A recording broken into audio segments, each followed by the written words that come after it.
uma boa noite a todos. Sejamos muito bem-vindos a esta reunião que inaugura a semana que se iniciou hoje.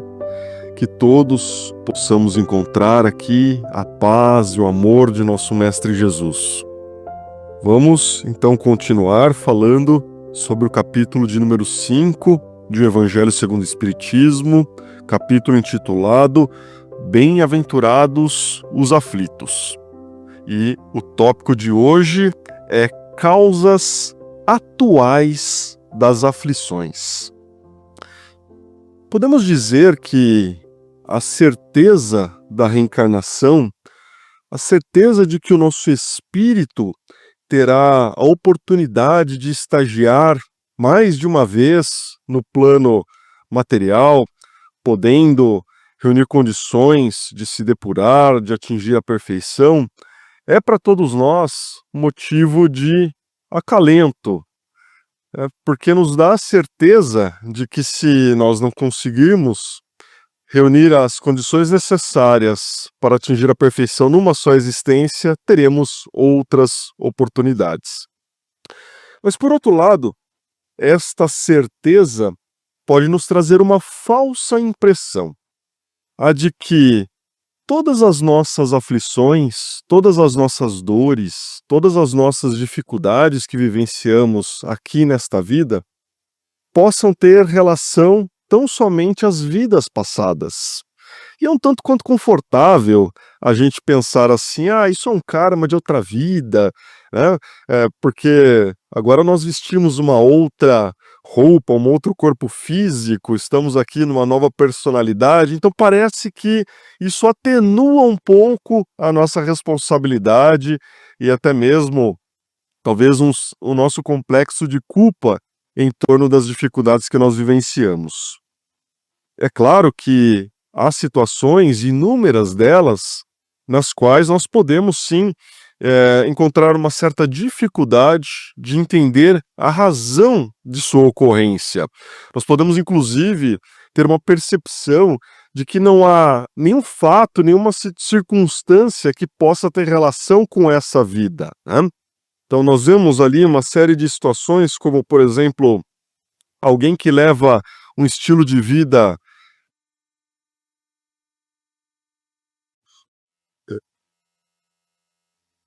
Obrigado, Eduardo. Podemos encarar aquela situação que a pessoa leva um estilo de vida extremamente saudável, tem uma saúde mental em dia, tudo ocorrendo bem em sua vida e de repente é acometida por uma doença terminal, né, que abrevia a sua presença no plano terrestre. Outras pessoas que são extremamente dedicadas, disciplinadas, brilhantes, mas parece que os seus caminhos profissionais não se abrem de forma alguma, ou aquelas pessoas maravilhosas, de coração imenso, mas que não conseguem nutrir um relacionamento afetivo. São casos que a gente observa que parecem, de fato, não ter relação direta com a vida atual. Esse sofrimento, essas aflições decorrentes dessas circunstâncias não parecem ter relação com a vida atual. E aí nós vamos revisitar o passado e talvez vamos encontrar ali um ponto que determine que havia necessidade de, numa vida posterior, passar por essa aflição específica para que pudesse ali encontrar para que o espírito pudesse encontrar a depuração necessária. Nesses casos, nessas hipóteses, nós estamos diante das causas anteriores das aflições. Sobre isso, nós vamos falar mais calmamente na semana que vem. Mas hoje, a nossa proposta aqui é trazer uma lição de Kardec que vem nos alertar a respeito das causas atuais das nossas aflições. Ou seja, aquelas situações nas quais nós damos causa nesta própria vida, né? Que muitas vezes, diante até mesmo do nosso estágio ainda de espíritos imperfeitos, nós vamos caminhando diante da vida, esquecendo um pouco do senso de responsabilidade e vamos criando nesta própria vida algumas situações que nos trazem aflições, sofrimentos, dores, né, e que exige de nós uma necessidade de superação que muitas vezes não seria nem necessário, mas ocorre por nossa imprevidência, por nossa própria culpa. E Kardec, inclusive, diz, na lição desta noite, que a grande maioria das aflições que nós vivenciamos tem causa na vida presente. Confesso que, lendo essa passagem, eu fiquei até chateado, porque tantas coisas eu colocava culpa no Márcio anterior, de outras vidas, né? Mas que, se a gente for parar para pensar e encarar com os olhos da verdade, a gente vai ver que tem relação direta com as nossas próprias condutas nesta própria vida, né? E então, se a gente for buscar a origem das nossas dores, das nossas aflições, dos males que acomete a nossa vida, a gente vai perceber que a maioria desses acontecimentos decorre de forma natural do nosso caráter, daquilo que nós nos formamos ao longo de nossas existências e das nossas próprias condutas, né? Então, Kardec, com a lição desta noite, ele vem tirar da gente a capa de vítima e vem nos colocar num cenário de protagonismo no que diz respeito à prática dos atos dessa vida atual, né, dessa vida que nós estamos vivenciando atualmente. Nos dizendo, em outras palavras, que na realidade nós é que somos responsáveis pelas nossas infelicidades, pelas nossas aflições, pelos obstáculos que muitas vezes encontramos em nossa vida, pelas dores que chegam até nós, né? Nós somos responsáveis por esses atos. Mas ele também vem nos trazer um alento de que, se nós realizarmos um raciocínio inverso, nós podemos também ser responsáveis pela nossa felicidade, pela nossa harmonia, né? Harmonia em nossa vida e na vida de quem está ao nosso redor, porque nós somos os protagonistas, os construtores, os verdadeiros artífices das nossas próprias histórias. E tudo isso diz respeito à nossa vivência atual, né, ao estágio atual da nossa reencarnação. E se porventura estivermos encontrando muitas dores, muitas dificuldades, muitos obstáculos, né, realmente cabe nos perguntar qual é a nossa parcela de responsabilidade nestes acontecimentos, nesta vida, né?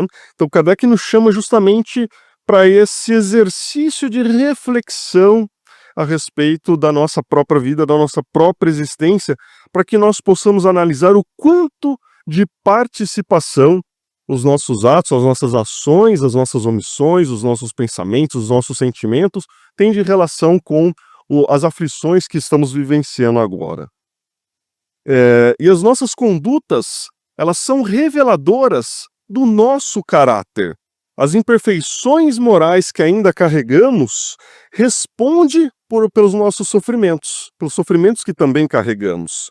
E essa percepção pode ser um tanto quanto difícil de encararmos, mas pode, por outro lado, ser muito enriquecedora para a nossa existência, porque a mudança desse cenário também só depende de nós. E ao trabalhar para superar essas imperfeições morais, nos organizando nessa reencarnação com um senso de responsabilidade, nós tendemos a nos equivocar cada vez menos e, consequentemente, ter uma vida com menos aflições, com aflições mais amenas, com uma vida mais harmoniosa, mais feliz, né? Procurando se ver um pouco livre aí das influências das dores e aflições que nos acometem.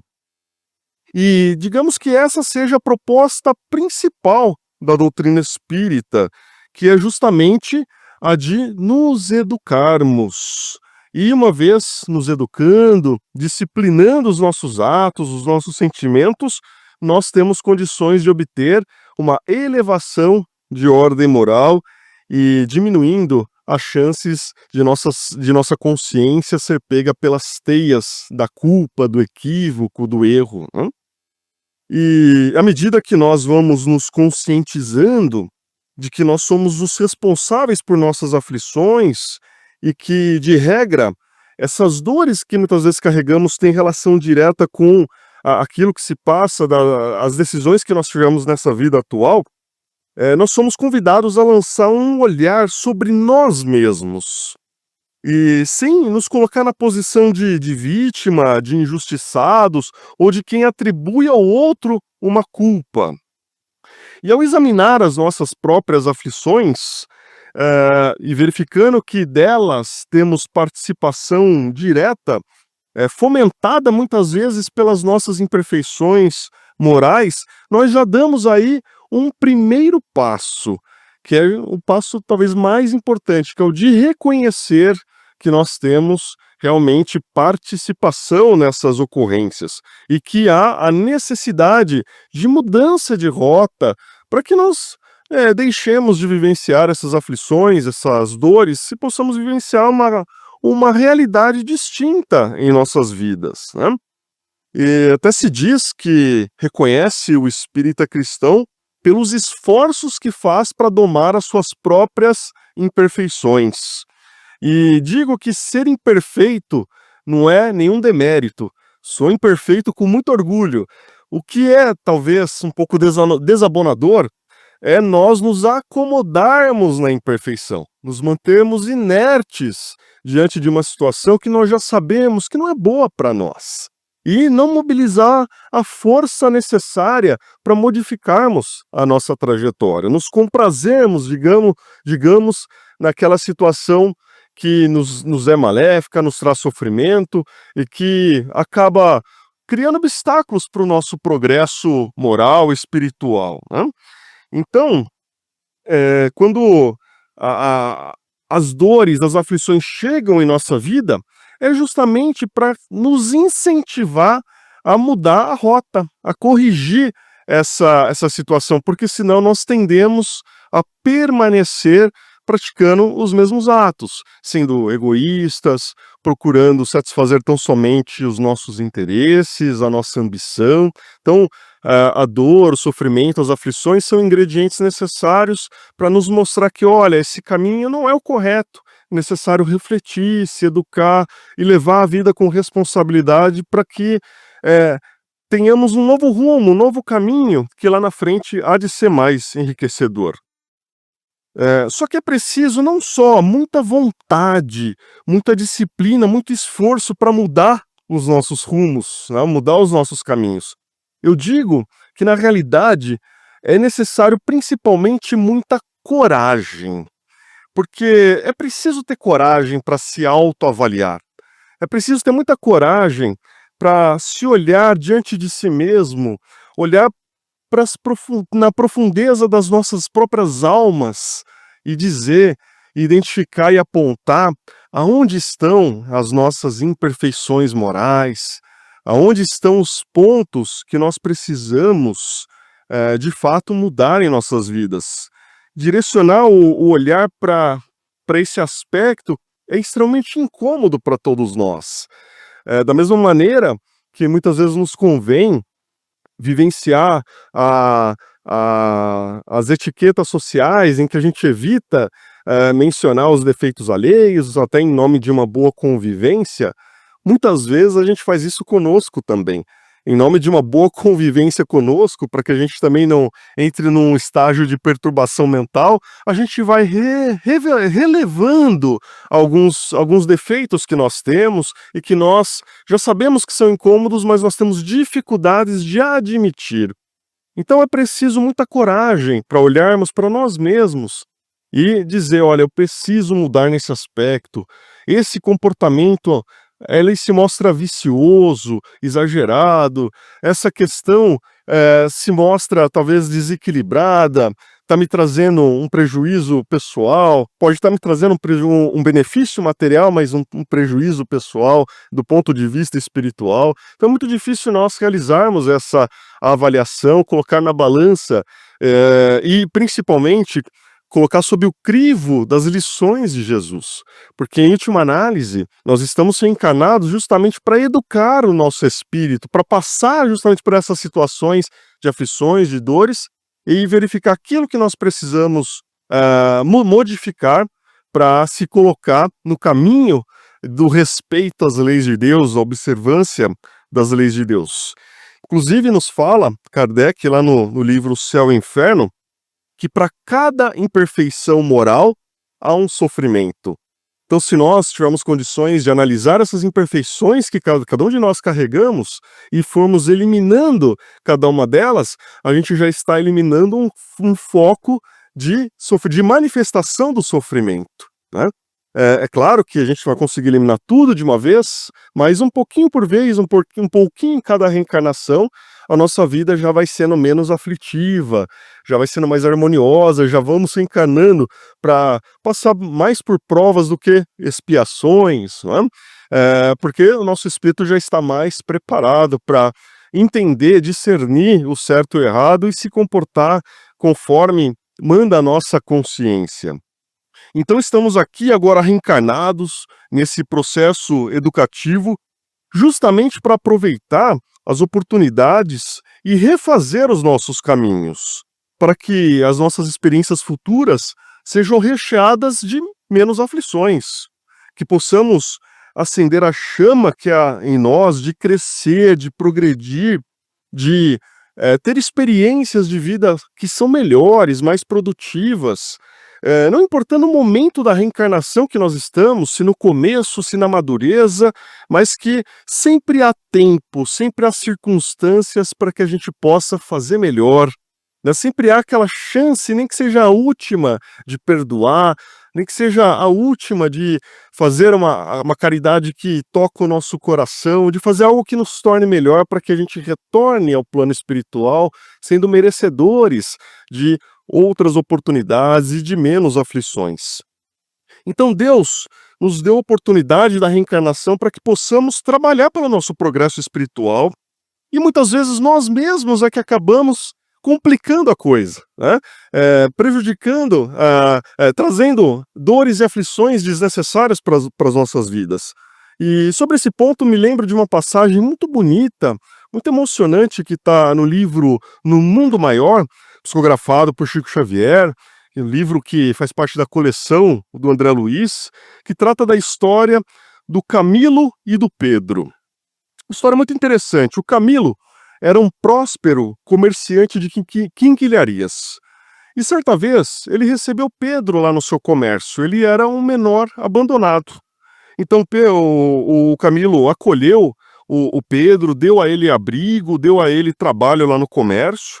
E o Pedro cresceu. Em certo momento, ele disse para o Camilo que ele não queria mais trabalhar lá. Ele queria seguir a vida dele e que ele queria receber as verbas rescisórias dele, né, digamos assim. E era um valor extremamente alto. Aí o Camilo se revoltou com esse pedido, porque afinal de contas, ele deu casa, comida, inclusive pagava um salário para Pedro. E diante da negativa, Pedro tomou uma atitude impensada de matar o Camilo. Matou o Camilo, tirou a quantia que ele entendia justa do cofre e foi embora. De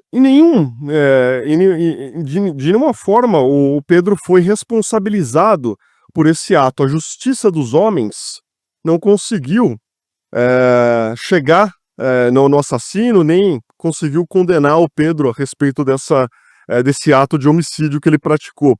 Mas Pedro passou a ser assediado por Camilo. Camilo passou a obsedar o Pedro, porque ele não se conformava com aquele ato, né?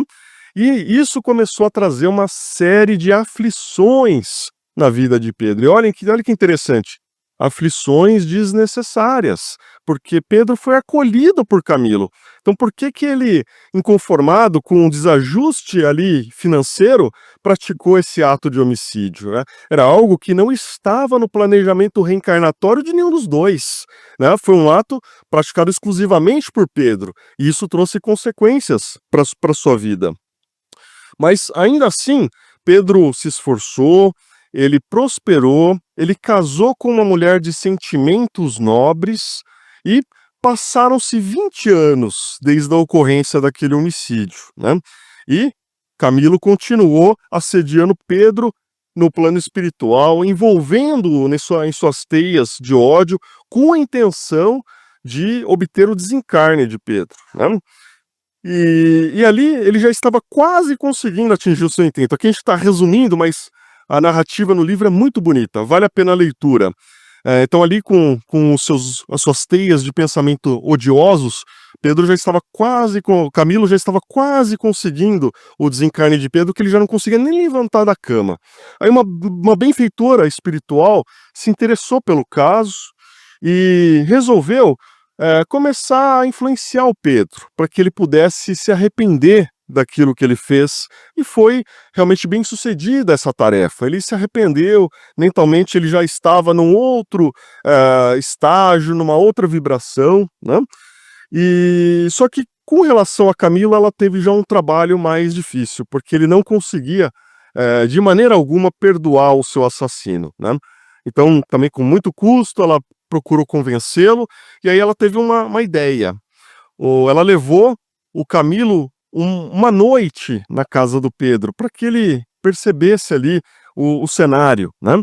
E assim que o Camilo ingressou lá no recinto, no momento do jantar, ele viu uma cena muito tocante. Ele viu a família toda ali reunida em prece e viu um dos filhos mais novos de Pedro fazendo um pedido a Deus pela saúde do seu pai.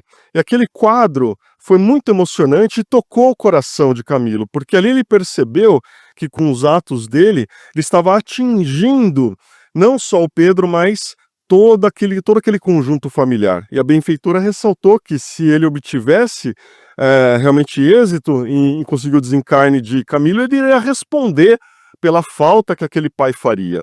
E aí fiquei pensando que aquela conduta de Pedro lá atrás, de ter assassinado Camilo, trouxe ali uma aflição desnecessária para o seu grupo familiar, porque ninguém precisava estar passando por tudo aquilo.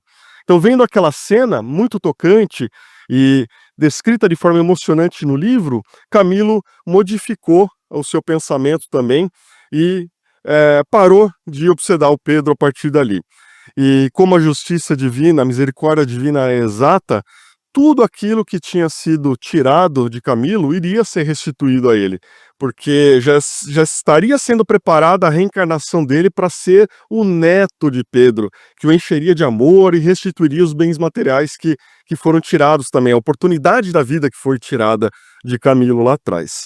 Então essa passagem, que é narrada de maneira muito emocionante, vem nos servir de inspiração para compreendermos que cada uma de nossas ações geram consequências e que, à medida em que submetemos os nossos atos ao crivo da responsabilidade, evitaremos quadros aflitivos desnecessários e construiremos para a nossa vida um caminho de paz, de amor e de felicidade. Vamos para a segunda parte. Boa noite a todos. Agradecemos a presença de todos. E essa noite nós tivemos uma lição muito interessante, né, do Evangelho segundo o Espiritismo. O Márcio nos trouxe aqui um ensinamento, vamos dizer assim, né, que, por exemplo, os males dessa vida, eles às vezes a gente se encontra nessa própria vida mesmo, né, não que, às vezes a gente quer culpar um espírito, uma vida anterior. Então o espírito até pode ser, se a gente fez um mal para ele nessa vida, igual a história que o Márcio contou, do Camilo e do Pedro, né? Mas assim, uma coisa interessante que a gente tem que levar para nós, na minha opinião, é a questão da gente se analisar, a gente ter coragem de olhar para dentro de nós e ver onde que a gente está errado, o que está acontecendo com nós, né? Lá no Livro dos Espíritos tem uma questão, 919, que o Kardec pergunta qual o meio mais prático de se melhorar nessa vida, resistir aos arrastamentos do mal, e a resposta dos espíritos é: conhece-te a ti mesmo. Né? Então, assim, é a nossa reforma íntima. Nós temos que parar, pensar, né? Olhar no espelho realmente, o que eu estou fazendo errado, será que eu estou magoando alguém, que tipo de coisa que está afetando isso, né? E a gente tem uma outra pergunta lá, que é desdobramento dessa aí, da 919A, que é Santo Agostinho que responde ela, né? Que eles perguntam qual a dificuldade, né, em conhecer a si mesmo, né, qual o meio que a gente pode conseguir, né, se conhecer a nós mesmos e tal. E Santo Agostinho faz uma resposta bem longa, bem interessante, que ele fala que era para fazer o que ele fazia, né, que ao fim do dia dele, ele interrogava a consciência dele, via se ninguém teve o que lamentar dele, né, e ele fazia isso. Será que ele deixou de fazer o bem para alguém, né? Tinha alguma coisa, será que ele precisava reformar nele? Então, assim, e aquele que cada noite lembrasse das ações do dia, né? Se perguntasse o que fez de bem, o que fez de mal, pedindo a Deus pro anjo para poder esclarecer, diz ele que conseguiria uma grande força para se aperfeiçoar e que Deus iria nos assistir. Então tá aí uma forma da gente tentar praticar, né? Que às vezes a gente está num momento tão conturbado, as coisas acabam envolvendo a gente que a gente não para pensar um pouco, né? Então o ideal é a gente fazer isso à noite, terminou o dia, vamos deitar, vamos pensar, esfriar nosso coração, esfriar nossa mente, né? Pensar em Deus e começar a raciocinar, meditar. O que que eu fiz hoje? Fiz alguma coisa de mal? Deixei de praticar algum bem que eu podia ter praticado? E aí vai, né? O que que acontece? Eu estou muito orgulhoso? Não. Estou muito irritado, estou com orgulho, com egoísmo, né? Que são as grandes chagas que a gente tem. Então essa meditação é muito importante para a gente conhecer a nós mesmos, e conhecendo a nós mesmos nós vamos saber o que que nós precisamos mudar, né? O que que nós temos que mudar? Pô, aqui está errado, eu preciso mudar isso, eu preciso mudar aquilo, e aí vem da nossa vontade. A grande coisa que a gente precisa é a vontade de mudar, a vontade de querer fazer certo, a vontade de querer acertar. O caminho está aí, nos foi dado, né? Através do Evangelho segundo o Espiritismo, através do Livro dos Espíritos também. Então, assim, a vontade é a coisa que precisa, né? A gente tem que mudar. A partir do momento que a gente conhece os nossos problemas, vou mudar, vou tentar fazer diferente, né? E de coração aberto mesmo, olhar para dentro de si e fazer a reforma íntima que a gente fala, né? A gente sempre bate nessa tecla, né? E é isso aí, né? Às vezes a pessoa fica o dia inteiro trabalhando, eu quero montar dinheiro, preciso disso, preciso daquilo, tal, para quando eu ficar velho eu não ter problema e coisa e tal, e a pessoa acaba ficando escravo disso, né? O tempo inteiro só pensando nisso, acaba que às vezes até passa por cima de alguém, né? Por causa disso. E daí depois a gente vai ter as consequências disso, ou nessa vida, ou como nós vamos ver na semana que vem, na próxima também, né? Às vezes o mal está numa vida passada. Às vezes não deu para ajustar nessa, vai ter que ajustar na outra. Isso aí é a lei, não tem jeito, é da lei de Deus, né? Ninguém pode chegar lá imperfeito, temos que estar sempre perfeito. Então, acho que o grande ensinamento da noite é que a gente tenha consciência que nós mesmos somos nossos artífices dos nossos problemas, né? E que a gente tem uma maneira de melhorar isso. E essa maneira é olharmos para dentro de nós mesmos, ter coragem de olhar, ver o que está errado e ter vontade de mudar, vontade de fazer a coisa certa. Então acho que é por aí. Tá bom, gente? Então agradecemos a presença de todos, né, que vamos em paz, que Jesus nos acompanhe e nos abençoe a todos. Obrigado, viu?